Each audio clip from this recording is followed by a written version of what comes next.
Welcome to real news. ముందుగా headlines చూద్దాం. ఓడిపోతామనే భయంతో బీఆర్ఎస్ పిచ్చి నాటకాలు ఆడుతోందని అద్దంకి ఫైర్. మతాన్ని రాజకీయ పావుగా వాడటం హింసాకరమని అద్దంకి దయాకర్ వ్యాఖ్య. ఎన్నికల సమయంలో బీఆర్ఎస్ నేతల ప్రవర్తనపై ఘాటు విమర్శలు. ప్రజాస్వామ్య పరిరక్షణ కోసం అందరూ అప్రమత్తం కావాలని పిలుపు.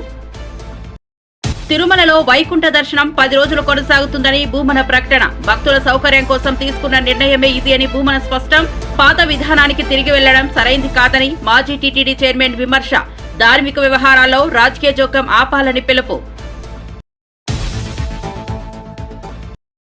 మోంతా తుఫాన్ 28 రాత్రి లేదా 29 ఉదయం తీరం దాటే అవకాశం. ప్రజలు అప్రమత్తంగా ఉండాలని మంత్రి నారాయణ హెచ్చరిక. సీఎం చంద్రబాబు వీడియో కాన్ఫరెన్స్ లో సూచనలు ఇచ్చినట్టు సమాచారం. తుఫాన్ ప్రభావిత ప్రాంతాల్లో పాఠశాలలకు సెలవులు. జూబ్లీహిల్స్ ఉప ఎన్నిక తెలంగాణ మార్పు తొలిమెట్టు అని కె లక్ష్మణ్ వ్యాఖ్య. ఇది కేవలం ఎన్నిక కాదు, ప్రజల భవిష్యత్తు నిర్ణయమని వెల్లడి. ప్రజలు ద్వంద్వ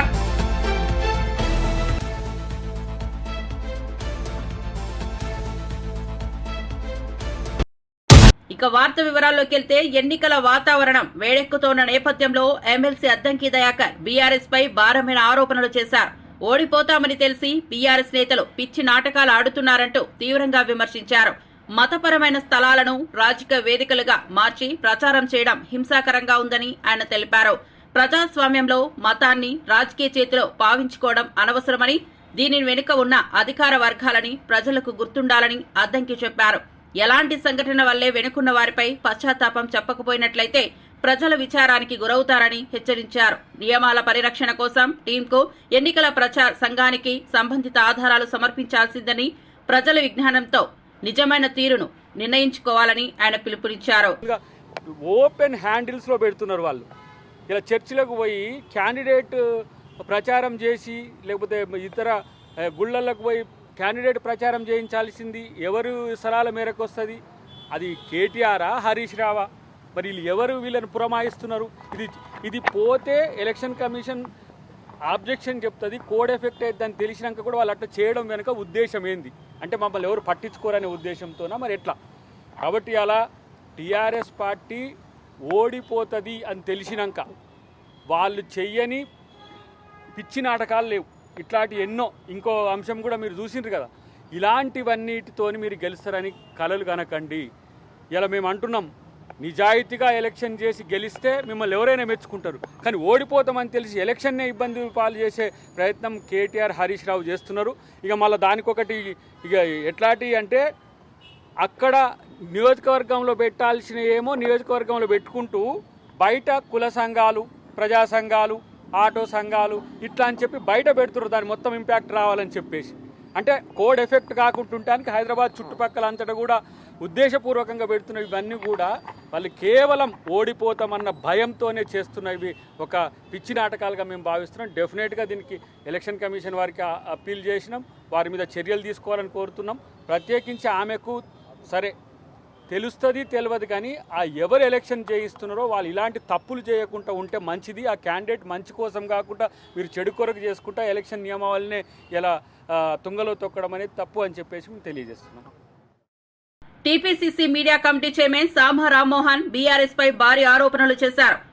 ఎన్నికల సమయంలో మతపరమైన స్థలాల్లో ప్రచారం చేయకూడదని ఎన్నికల సంఘం స్పష్టం చేసినప్పటికీ బీఆర్ఎస్ నాయకులు ఆ నియమాలను ఉల్లంఘిస్తున్నారని ఆయన వెల్లడించారు. ప్రజల భావోద్వేగాలను రాజకీయ లాభాల కోసం వినియోగించడం అనైతికమని, ఇది ప్రజాస్వామ్యానికి హానికరమని రామ్మోహన్ పేర్కొన్నారు. తర్వాత చర్చిలలో తిరుగుకుంటా మతపరమైనటువంటి ప్రదేశాల్లో ప్రచారాలు చేయకూడదని తెలిసినప్పటికీ కూడా ఆ యొక్క ప్రచారాలని వారి యొక్క అధికారపు ఖాతాల్లో ప్రచురించుకుంటా, ఒక్క అంశం మీద కాదు, ఓటర్ పోల్ చీటీల గురించి మీ అందరికీ తెలుసు. గతంలో ఎన్నికల కోడ్ రాకంటే ముంగటనే నానా యాగి చేసినటువంటి బీఆర్ఎస్ పార్టీ మరి ఈరోజు పోల్ చీటీలు పంచుకుంటా, క్యాండిడేట్ యొక్క ఫోటోలతోటి పోల్ చీటీలు పంచుకుంటా రెడ్ హ్యాండెడ్గా అడ్డంగా దొరికినటువంటి సంగతి మీ దృష్టికి తెస్తా ఉన్నాం. రిటర్నింగ్ ఆఫీసర్ గారికి కూడా ఆధారాలతోటి మేము ఈరోజు ఇచ్చినాం.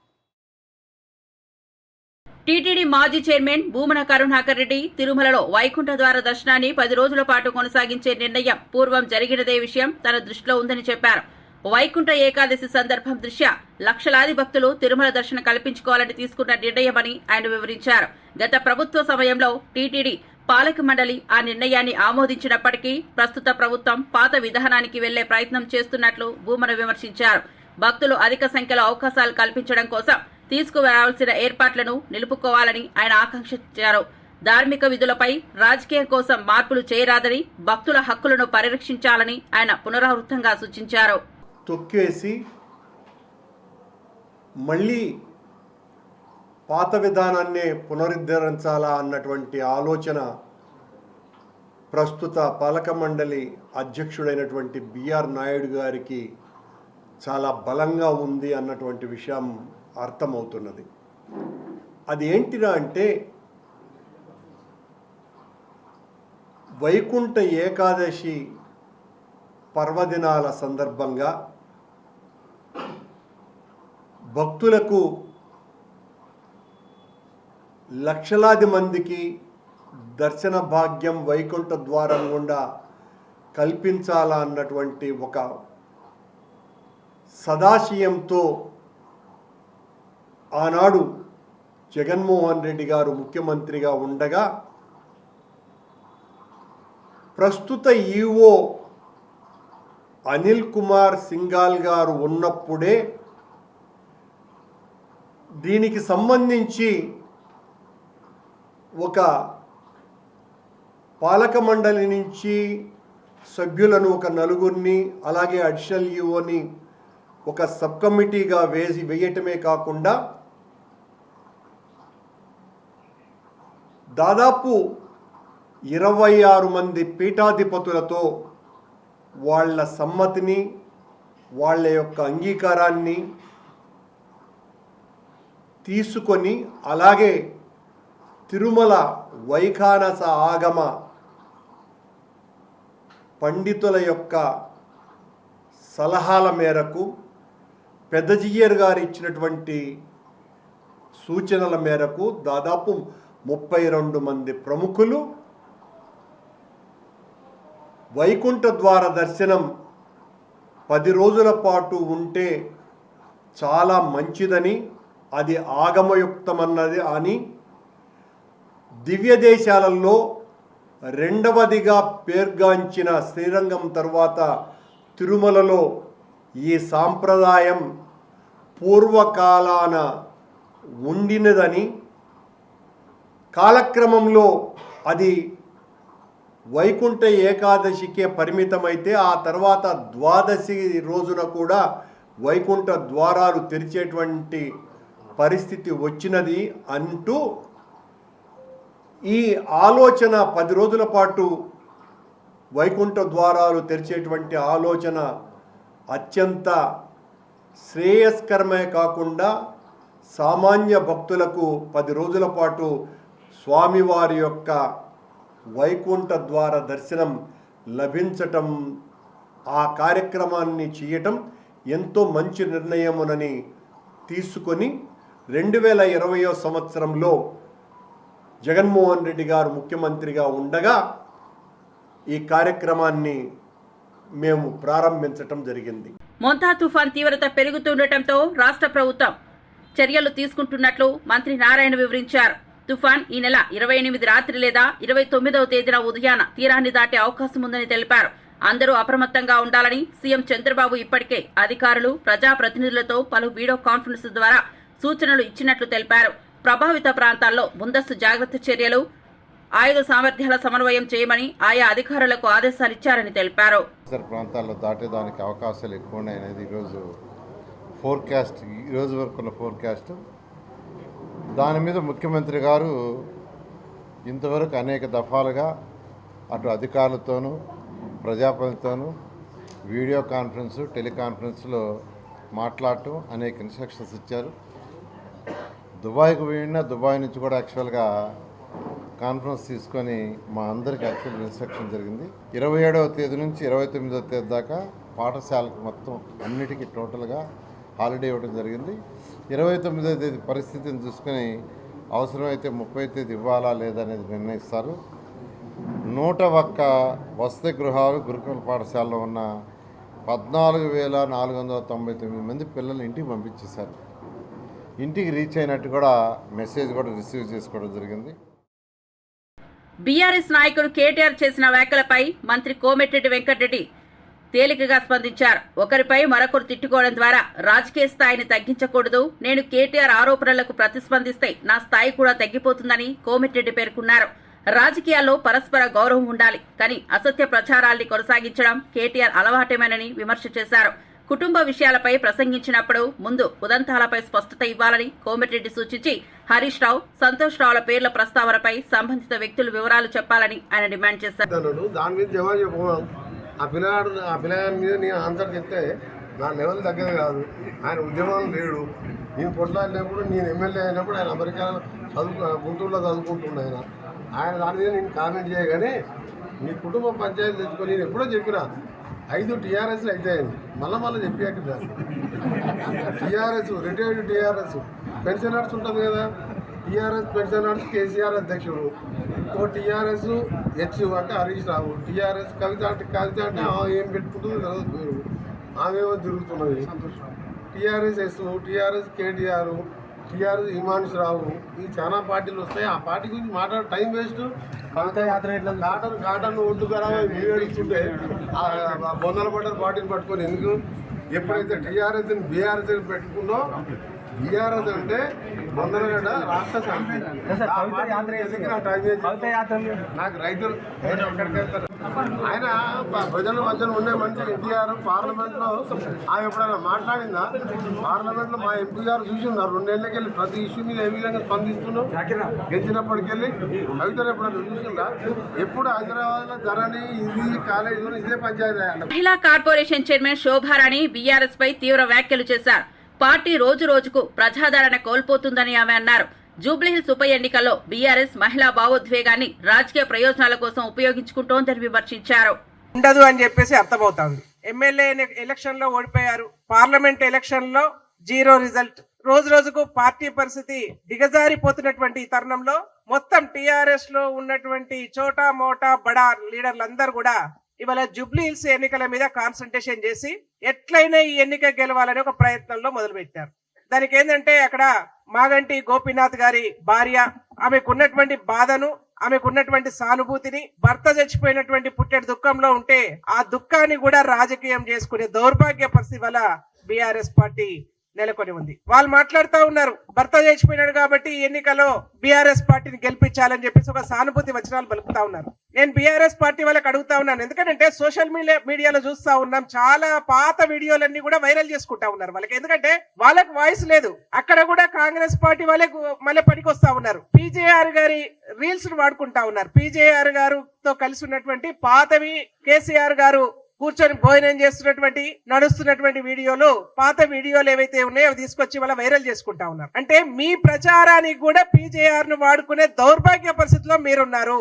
పీజేఆర్ అంటే కాంగ్రెస్ పార్టీ, పీజేఆర్ అంటే జూబ్లీహిల్స్, పీజేఆర్ అంటే పేదల మనిషి. చిట్ట చివరి శ్వాస వరకు కూడా కాంగ్రెస్ కండువా కప్పుకొని కాంగ్రెస్ కు జిందాబాద్ కొట్టినటువంటి నాయకుడు పి జనార్దన్ రెడ్డి గారు. మీరు పీజేఆర్ గారు చనిపోయిన తర్వాత కేసీఆర్ ఇంటికి పోయి ఆ రోజు విష్ణు గాని విజయ గాని మరియు వాళ్ళ భార్య గాని కేసీఆర్ గారి అపాయింట్మెంట్ కోసం కూర్చుంటే గంటల తరబడి బయట కూర్చోబెట్టినటువంటి దౌర్భాగ్య పరిస్థితి మీరు ఇవాళ రాజకీయాల కోసం మళ్ళీ పీజేఆర్ ను వాడుకునే పరిస్థితి మీరు తీసుకొస్తా ఉన్నారు. ఇక ఉప ఎన్నికలు అనగానే ఇక్కడ చనిపోయినారు కాబట్టి ఉప ఎన్నికల్లో కాంగ్రెస్ పార్టీ పోటీ చేయకుండా ఉంటే బాగుంటుండే అని ఒక ఆలోచన వచ్చింది. మీరు పీజేఆర్ చనిపోయినప్పుడు పోటీలో పెట్టారు. తెలంగాణ రాష్ట్రంలో ఉన్నటువంటి తెలంగాణ రాష్ట్రానికి గుండెకాయగా ఉన్నటువంటి హైదరాబాద్ అంతా కూడా పీజేఆర్ చనిపోతే స్వచ్ఛందంగా బంద్ చేసి పీజేఆర్ కు సానుభూతి ప్రకటిస్తే మీరు ఆ సానుభూతిని గాని దేన్ని గాని పట్టించుకోకుండా ఆ రోజు ఎలక్షన్ లో పోటీ చేసినటువంటి పరిస్థితి మీది.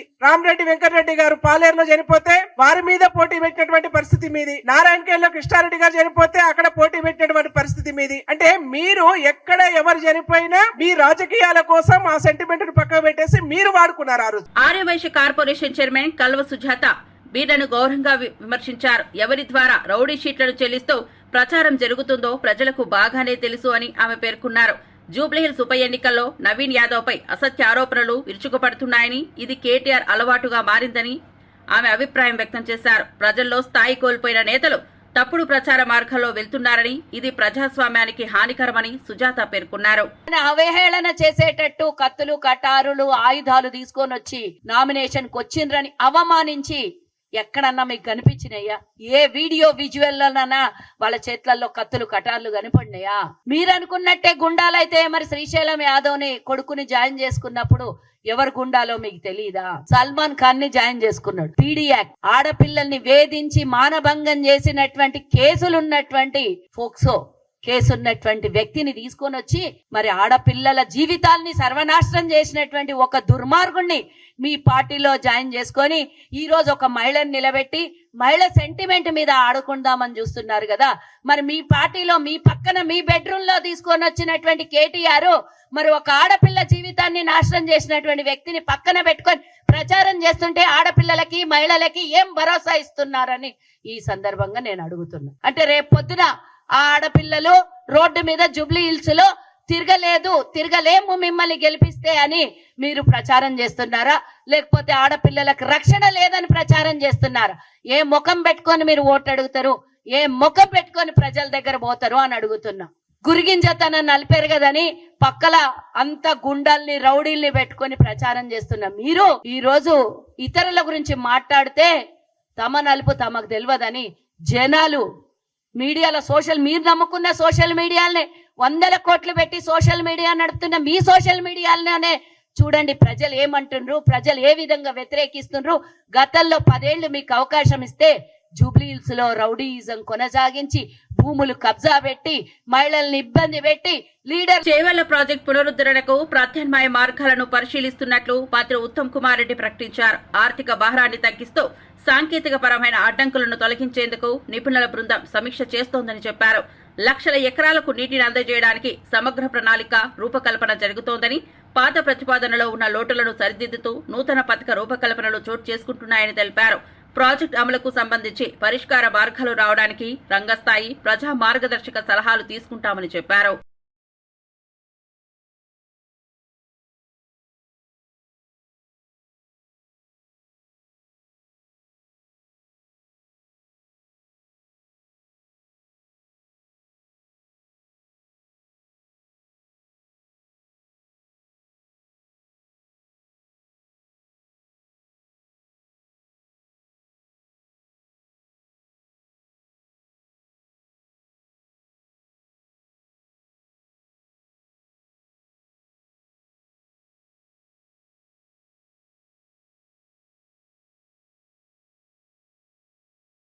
మొంతా తుఫాన్ నేపథ్యంలో బాపట్ల జిల్లా పోలీసులు పూర్తిస్థాయి అప్రమత్తతలో ఉన్నట్లు ఎస్పీబీ ఉమామహేశ్వర్ ఐపీఎస్ వివరించారు. అవసరమైతే బీచ్లను తాత్కాలికంగా మూసివేస్తామని తెలిపారు. జిల్లా ప్రధాన కార్యాలయం, సబ్ డివిజన్ల వద్ద కమాండ్ కంట్రోల్ సెంటర్లు ఏర్పాటు చేసి అన్ని సమన్వయ చర్యలను తక్షణమే అమలు చేసే సామర్థ్యాన్ని ఏర్పరచామని స్పష్టం చేశారు. మహిళల సహాయం కోసం ఉమెన్ హెల్ప్ డెస్కులు రికార్డులను పునః పరిశీలించి అవసరమైన శిక్షణను ఇచ్చామని తెలిపారు. ప్రభావం ఉండే అవకాశం ఉందని మనం అనుకుంటున్నాం. ఈ లొకాలిటీలో 108 హెబిటేషన్స్ ఉన్నాయి. మనం ఈ 108 హెబిటేషన్ సంబంధించిన సచివాలయాల పరిధిలో మనం రిలీఫ్ సెంటర్స్ ఐడెంటిఫై చేయడం జరిగింది. ఓవరాల్ జిల్లా వ్యాప్తంగా మనం అన్ని మండలాలకు కలిపి 25 మండలాలకు కలిపి అరౌండ్ 400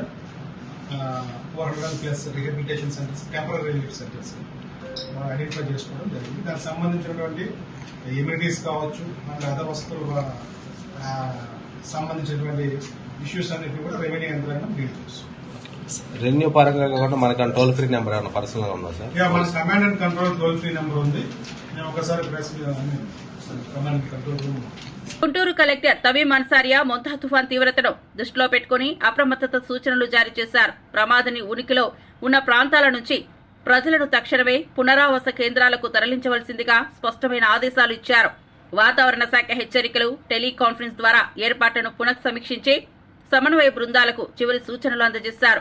రోడ్డు వాయిదా, ఎమర్జెన్సీ వైద్య నిర్వహణ, షెల్టర్ సెక్షన్ వంటి అంశాలపై పూర్తి నిఘా కల్పించి పబ్లిక్ అవేర్నెస్ ద్వారా ప్రజలకు తక్షణ సమాచారం అందిస్తామని కలెక్టర్ తెలిపారు. అందరూ కూడా ఎవరు కూడా బయటకి రాకండి, ఇంటిలోనే ఉండండి. మీకు కావాల్సిన అత్యవసర వస్తువులు అరేంజ్ చేసుకోండి. మీ కూరగాయలు, fruits, essential medicines, other food items, milk, bread ఇవి అన్నీ కూడా ముందే స్టాక్ చేసి పెట్టుకోండి. ఇంటిలోనే ఉండండి. అదేవిధంగా బయట చెట్లు కింద ఓపెన్ స్పేసెస్లో ఉండకండి, ఎందుకంటే ఎక్కువ పిడుగులు కూడా పడతాయి. సో సేఫ్గా ఇంటిలోనే మీరు ఉండాలని కోరుతున్నాను. అదేవిధంగా గాలి కూడా చాలా వేగంగా వీచే అవకాశం ఉంది కాబట్టి మీ ఇంటి దగ్గర ఏదైనా షీట్స్, డ్రమ్స్, హోర్డింగ్స్ ఉంటే కూడా ముందుగానే తీసేసేయండి. ఇక్కడ కార్పొరేషన్ నుంచి కూడా, అదేవిధంగా రెవెన్యూ డిపార్ట్మెంట్ నుంచి, పోలీస్ డిపార్ట్మెంట్ నుంచి కూడా మీ ఇంటి పక్కన ఉన్న హోర్డింగ్స్ని రిమూవ్ చేయడానికి వస్తారు. వారు కూడా మీరు సహకరించండి. ఎవరైతే టెంట్లో, టెంపరీ టెంట్స్లో, గుడిసెల్లో, కూడారాల్లో ఉన్నవారికి మేమే ఇక్కడ రిలీఫ్ సెంటర్స్ అరేంజ్ చేసి ఉన్నాము. రెవెన్యూ డిపార్ట్మెంట్ నుంచి, పోలీస్ డిపార్ట్మెంట్ నుంచి మీ దగ్గరికి వస్తారు మిమ్మల్ని షిఫ్ట్ చేయడానికి. ఇది ఒక ముందస్తు చర్యలు తీసుకుంటున్నాము. ఎందుకంటే ఈ సైక్లోన్ టైంలో రేపు స్పెసిఫిక్గా చెప్పాలంటే రేపు ఆఫ్టర్నూన్ నుంచి ఎక్కువ గాలితో అతి భారీ వర్షాలు పడతాయి కాబట్టి ఆ టైంలో ఏదైనా పాత ఇల్లు పడిపోవడానికి అవకాశం ఉంది కాబట్టి ముందస్తుగానే మిమ్మల్ని అటువంటి ఇల్లులో ఉన్న వారిని గుర్తు చేసి ఉన్నాము. దాదాపు ఒక 8,000 అలాంటి కచ్చా హౌస్ ఉన్నాయి. దాంట్లో ఉన్నవారు మిమ్మల్ని షిఫ్ట్ చేయడానికి మన సిబ్బంది రెవెన్యూ డిపార్ట్మెంట్ నుంచి, పోలీస్ డిపార్ట్మెంట్ నుంచి మీ దగ్గరికి వస్తారు. వారికి సహకరించండి. దయచేసి మీరు ఏదైతే అరేంజ్ చేసి ఉన్నామో ఆ రిలీఫ్ సెంటర్స్కు మీరు రండి. మీకోసం రిలీఫ్ సెంటర్స్లో ప్రభుత్వం నుంచి మీకు కావాల్సిన అన్ని సదుపాయాలు అరేంజ్ చేసి ఉన్నాము. మంచి భోజనం. బీజేపీ రాజ్యసభ్యుడు డాక్టర్ కె లక్ష్మణ్ జూబ్లీహిల్స్ ఉప ఎన్నికను రాష్ట్ర రాజకీయ భవిష్యత్తుకు కీలకమని ప్రకటించారు. ఈ ఎన్నిక కేవలం నియోజకవర్గ విజయాలు కాదు, తెలంగాణలో మార్పు దిశగా మొదటి సంకేతమని ఆయన భావనలు వ్యక్తం చేశారు. ప్రజలు గత పాలనల వల్ల విసిగిపోయారని, బీజేపీ అందించే అజెండా ద్వారా అభివృద్ధికి సత్వర మార్గం లభిస్తుందని తెలిపారు. పార్టీ కార్యకర్తలు ప్రతి ఇంటికి చేరి బీజేపీ పాలసీలను వివరించాలని, ప్రజలకు అత్యవసర సంక్షేమం, అభివృద్ధి పథకాలు అందించడానికి బీజేపీ సిద్ధంగా ఉందనడంలో లక్ష్మణ్ చెప్పారు. 5 ఏళ్ల పాటు ప్రజల ఆశలను నెరవేర్చే నేతృత్వాన్ని ఆవశ్యకమని ఆయన పేర్కొన్నారు. లేని అంశాన్ని తెర మీదకి తీసుకొచ్చి ఓట్ చోరీ అంశం అని ఇవాళ ఆ ఎన్నికల్లో ఈ ఓట్ చోరీ ఏ రకంగా కాంగ్రెస్కు బూమరంగ్ అయిందో బీహార్లో ప్రజలు చెప్తా ఉన్నారు. మా ఓట్లు మాకు సురక్షితంగా ఉన్నాయి అంటే దొంగ ఓట్లను ఏరివేయడం కూడా కాంగ్రెస్ పార్టీకి ఇవాళ ఏమాత్రం కూడా ఇష్టం లేదు. అందుకని ఇవాళ బీహార్లో घुसपैठियों का राज होना या बिहारों का राज होना ప్రజలే వాళ్ళ అంటే చొరబాటుదారులుగా వచ్చేటి వాళ్ళతో ప్రభుత్వం ఏర్పాటు కావాలన్నా లేదా ఇవాళ బీహారీలు వాళ్ళ నాయకత్వంలో ఇవాళ ప్రభుత్వం ఏర్పడాలన్నా అంటే ప్రజలే ఇవాళ ప్రశ్నిస్తూ ఉన్నారు. కేవలం మీరు ఓట్ చోరీ పేరు మీద ఓట్లను మాత్రమే ఆ చొరబాటుదారులకు ఓటు హక్కు కల్పించడం లేదు, వారికి పౌర హక్కులు కల్పిస్తూ ఉన్నారు. అంటే దేశం ఏమైనా పరిపలేదు. రోహింగాలు, బంగ్లాదేశీలు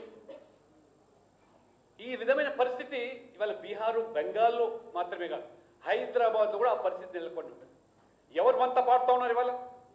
ఇదే కాంగ్రెస్ పార్టీ వెన్నుదన్నుగా నిలుస్తున్నది. బెంగాల్లో మమతా బెనర్జీ, ఇక్కడ హైదరాబాద్లో మజ్లిస్ పార్టీ. ఈ రకంగా విదేశీ శక్తులతోని, వ్యక్తులతోని దొంగ ఓట్లు చేర్పించి మీరే దొంగే దొంగ అన్నట్టుగా ఓట్ చోరీ అంశాన్ని మీరు బీహార్లో తీసుకొస్తే ప్రజలు తిప్పికొట్టినారు. కాబట్టి దయచేసి ఇవాళ బీహార్లో గెలుపు ఖాయం. తెలంగాణలో ప్రజలు మన వైపు చూస్తూ ఉన్నారు. అన్ని రాష్ట్రాల్లో ఇవాళ 21 రాష్ట్రాల్లో బీజేపీ ఎన్డీఏ అధికారంలో రాగలుగుతున్నాం. ఈశాన్య రాష్ట్రాలు కాశ్మీర్ నుంచి మొదలుకుంటే కన్యాకుమారి వరకు బీజేపీ లేనటువంటిది రాష్ట్రం లేదు. తెలంగాణలో ప్రజలు కాచుకొని చూస్తూ ఉన్నారు. ఇవాళ అన్ని రాష్ట్రాల్లో బీజేపీ గెలుస్తూ ఉన్నారు. చిత్తూరు జిల్లా కాణిపాకంలో శ్రీ వరసిద్ధి వినాయకుని దర్శించుకున్న సినిమా హీరోయిన్ తన్విక మీడియా సమక్షంలో మాట్లాడుతూ ఈ చిత్రం మంచి విజయం కోసం ప్రత్యేకంగా ప్రార్థించానని తెలిపారు. తెలుగు ఇండస్ట్రీలో తొలి చిత్రం కావడంతో కుటుంబం విలువలతో కూడిన సినిమాను ప్రేక్షకులకు వెలువరించడానికి ఆమె ఉత్తేజంతో ఉన్నట్లు తెలుస్తోంది. ఆలయ అర్చకులు తీర్థప్రసాదాలు పంపిణీ చేసి భక్తిభావంతో ఆమెను ఆశీర్వదించారు. స్థానిక అభిమానులు ఆమెకు శుభాకాంక్షలు తెలిపారు. సినిమా టీం షూటింగ్ సందర్భాల్లో సామాజిక సందేశాన్ని ప్రధానంగా తీసుకొచ్చే ప్రయత్నంలో ఉన్నారని తన్విక తెలిపింది.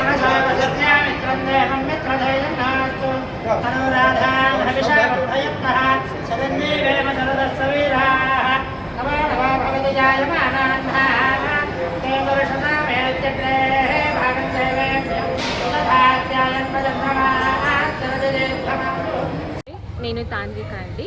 సో నేను ఈరోజు వినాయక టెంపుల్ వచ్చేసాను. నాకు చాలా ఆనందంగా ఫీల్ అవుతుంది, ఎందుకంటే ఇక్కడ పాజిటివ్ వైబ్ చాలా ఎక్కువ ఉంది. నాకు ఇలా ఇది హైదరాబాద్ పీపుల్ వాళ్ళు చాలా నాకు సపోర్ట్ చేస్తున్నారు. సో నాకు అది కూడా ఆనందంగా ఫీల్ అవుతుంది. సో ఈ టెంపుల్ ఫస్ట్ టైం వచ్చేసాను నాకు, బట్ ఫస్ట్ టైం అలా ఫీల్ రావట్లేదు. అంటే మళ్ళీ వస్తూనే ఉంటున్నా అలా ఫీల్ వస్తుంది. నేను ఖచ్చితంగా ఈ టెంపుల్కి వస్తున్నా. సో ఇలాగే తెలుగు వాళ్ళు నాకు సపోర్ట్ చేయాలి, మీ ఆశీర్వాదం నా మీద ఉండాలి. సో ధన్యవాదాలు, thank you so much. So నేను ఇప్పుడు తెలుగు మూవీ చేస్తున్నా. మూవీ నేమ్ ఏంటంటే ద బ్రైన్. ఆ మూవీలో ఇవి బులెటిన్ విశేషాలు. చూస్తూనే ఉండండి